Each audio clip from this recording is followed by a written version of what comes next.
ইতিমধ্যে ৰাজৌৰীৰ খবৰ পূৰ্বেও জনাইছিলোঁ। ৰাজৌৰীৰ পৰা আন এটা খবৰ আহিছে যে ৰাজৌৰীত পাক সেনাই ধাৰাবাহিকভাৱে গুলীবৰ্ষণ কৰিছিলে আৰু এই গুলীবৰ্ষণত এজন নিৰীহ লোক আহত হোৱাৰ খবৰ ইতিমধ্যে লাভ কৰিছোঁ।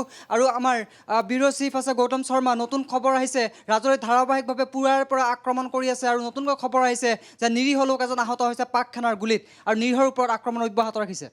পাকিস্তানে এতিয়া আত্মৰক্ষাৰ বাবে বা বিশ্বৰ বাকী দেশবোৰৰ সমৰ্থন আদায়ৰ বাবে এতিয়া সাধাৰণ লোকৰ ওপৰত আক্ৰমণ আৰম্ভ কৰিছে, যাতে ভাৰতক প্ৰভোগ কৰিবলৈ চেষ্টা কৰিছে। যাতে ভাৰতীয় সেনাই যদি সাধাৰণ নাগৰিকৰ ওপৰত আক্ৰমণ কৰে, তেতিয়া সেই ইছ্যুটোকে লৈ বিশ্ব সম্প্ৰদায়ৰ ওচৰত পাকিস্তানে চিম্পেথি ড্ৰ কৰিব পাৰে। সেইটোৰ কাৰণে এনেধৰণৰ আক্ৰমণ কৰি ভাৰতক প্ৰৰোচিত কৰাৰ চেষ্টা কৰি আছে, যিটো কৰি পেলাই তেওঁলোকে আমাৰ ভাৰতীয় সেনাই যাতে আক্ৰমণ কৰিলে সিহঁতে সহানুভূতি আদায় কৰি পেলাই নিজকে এটা সুবিধাজনক স্থিতি ল'ব পাৰে, সেইটোৰ কাৰণে কৰিছে। এতিয়া ডাঙৰ খবৰটো হৈছে ৰাজৌৰীত ৰাতিপুৱাৰ পৰা যিটো ধাৰাবাহিকভাৱে আক্ৰমণ চলি আছে, এই আক্ৰমণত এজন আহত হৈছে।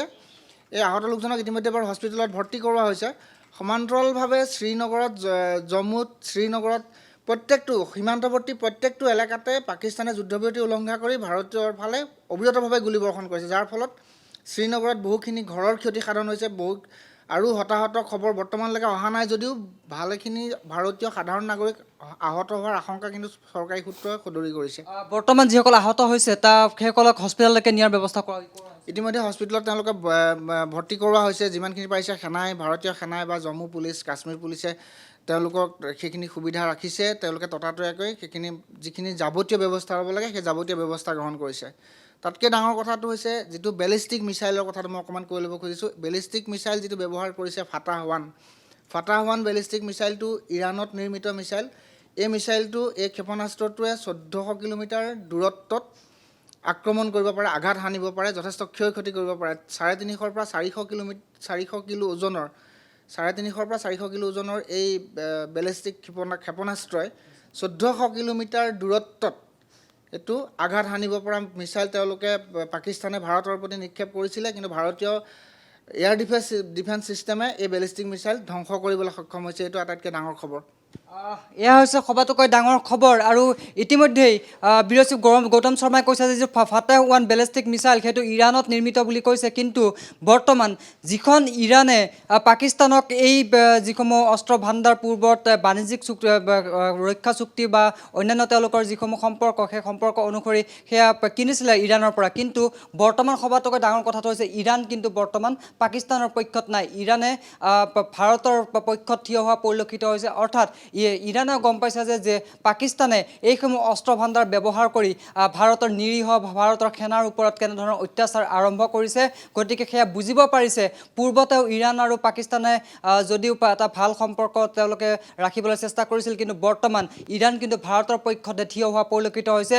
ইয়াৰ পৰা স্পষ্ট যে পাকিস্তান সেনাই এই আক্ৰমণ ভাৰতত কৰা নাই, পাকিস্তান সেনাই এই আক্ৰমণ নিজৰ ওপৰতেই কৰিছে, নিজৰে বিপদ চপাইছে। পাকিস্তানে এই কুঠাৰ ভাৰতত মৰা নাই, পাকিস্তানে এই কুঠাৰ নিজৰ ভৰিত মাৰিছে।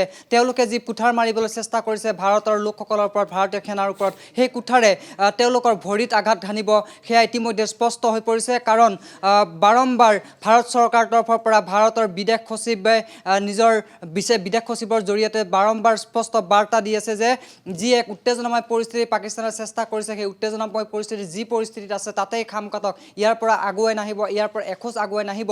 কিন্তু পাকিস্তানে আজি আৰু কালিৰ নিশাৰ ভাগত এখোজ আগুৱাই অহা পৰিলক্ষিত হ'ল, দুখোজ আগুৱাই অহা পৰিলক্ষিত হ'ল, 3 খোজ আগুৱাই অহা পৰিলক্ষিত হ'ল। কিন্তু ভাৰতে যে পাকিস্তানে 3 খোজ আগুৱালে ভাৰতে 30 খোজ আগুৱাব, সেয়া কিন্তু পাকিস্তানেও জানে, যাৰ বাবে সহানুভূতি আদায়ৰ বাৰম্বাৰ তেওঁলোকে প্লেন কৰিছে। আৰু সহানুভূতি আদায়ৰ প্লেনসমূহৰ বিষয়ে কালি সংবাদমেলত ভাৰত চৰকাৰে ইতিমধ্যে অৱগত কৰিছে। আৰু যি পুৱাৰে পৰা তেওঁলোকে কেনেধৰণে ৰণনীতি কৌশল প্ৰস্তুত কৰিছিলে ভাৰতীয় সেনাক ভাৰত চৰকাৰক বদনাম কৰিবলৈ, সেইসমূহ আমি অৱগত কৰিছোঁ। কিন্তু পাকিস্তান চৰকাৰৰ এই কুচক্ৰান্ত যে বিফল হ'ব, সেয়া পূৰ্বৰ ইতিহাস যদি আমি খুচৰি চাওঁ, সেই পূৰ্বৰ ইতিহাসৰ পৰাও স্পষ্ট হৈ পৰে যে পাকিস্তানৰ এই মনোবাঞ্ছা ভৱিষ্যতে ভাৰতীয় সেনাই প্ৰতিহত কৰিব বা বিফল কৰিব।